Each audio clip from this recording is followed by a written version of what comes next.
মুখ্যমন্ত্ৰী ডাঙৰীয়াই জনসাধাৰণক নিৰাপত্তা দিব পৰা নাই।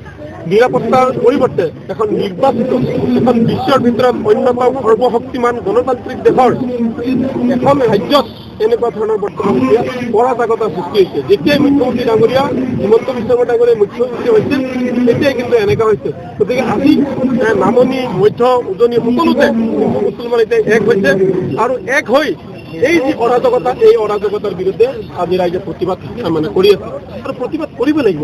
তাত মানুহে জীয়াই থাকিব বিচাৰে আৰু হিমন্ত বিশ্ব শৰ্মাই খেদি পঠাব বিচাৰে।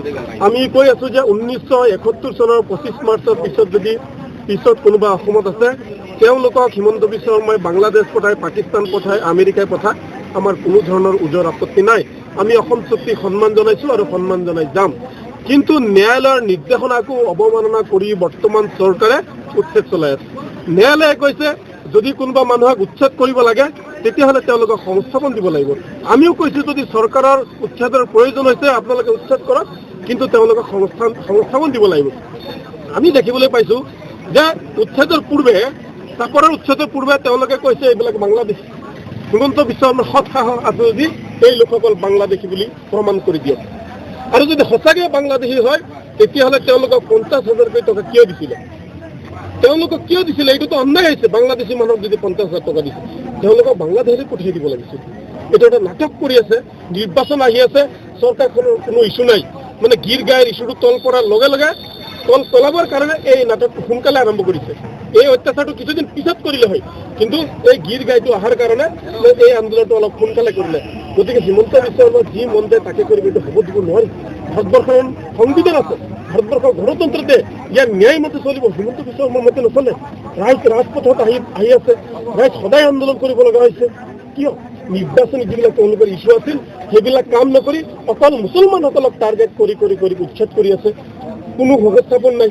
গতিকে উচ্ছেদ বন্ধ কৰিব লাগে আৰু যিসকলক উচ্ছেদ কৰা হৈছে তেওঁলোকক পুনৰ সংস্থাপন কৰিব লাগে। তাক ডি ভোটাৰ সজাই ভাৰতীয় মানুহক কোনোবা ঘৰত যদি 5জন সদস্য আছে, মোৰ হাতত এনেকুৱা প্ৰমাণ আছে 1939 চনৰ নথি পত্ৰ আছে যিটো হিমন্ত বিশ্ব শৰ্মাৰ হয়তো নাই। কিছুমানৰ 1971 চনৰ 51 চনৰ নথি পত্ৰ আছে। বিদ্যালয়ত লিখা পঢ়া কৰা বিদ্যালয়ৰ প্ৰমাণ পত্ৰ থকা লোকসকলকো তেওঁলোকে 5জনৰ এজনক বিদেশী সজাইছে। আৰে ভাই ককাই স্বদেশী, দেউতা স্বদেশী, মাক স্বদেশী, তাৰে পৰিয়ালৰ এজনক বিদেশী সজাই অত্যাচাৰ কৰি আছে, ডিটেনশ্যন কেম্পত ৰাখি আছে। গতিকে এইটো অৰাজকতা, এইটো নিয়ম কানুনবিলাক কোনো বস্তুই নাই বৰ্তমান সময়ত। গতিকে এই অৰাজকতা চলিবলৈ দিয়া নহ'ব যেতিয়ালৈকে উচ্ছেদ বন্ধ নহয়। আমাৰ সংখ্যালঘু দল সংগঠনবিলাকৰ লগতে নেমচুৰু 24 ঘণ্টা আন্দোলন এতিয়া চলিব, গণতান্ত্ৰিকভাৱে আন্দোলন চলিব। যদি আমি শেষ কৰি যাব লাগে আমি শেষ কৰি যাম। আৰু যদি হিমন্ত বিশ্ব শৰ্মাই ভাবিছে তেওঁৰ আৰক্ষী লগাই আমাক শেষ কৰি দিব, আমি সাজু আছো। অসমৰ প্ৰতিজন মুছলমানে অসমত ন্যায় প্ৰতিষ্ঠাৰ বাবে, শুদ্ধ গণতন্ত্ৰ প্ৰতিষ্ঠাৰ বাবে যদি আমি শ্বহীদ হ'ব লাগে, মৃত্যু হ'ব লাগে, তাৰ কাৰণে আমি সাজু আছো।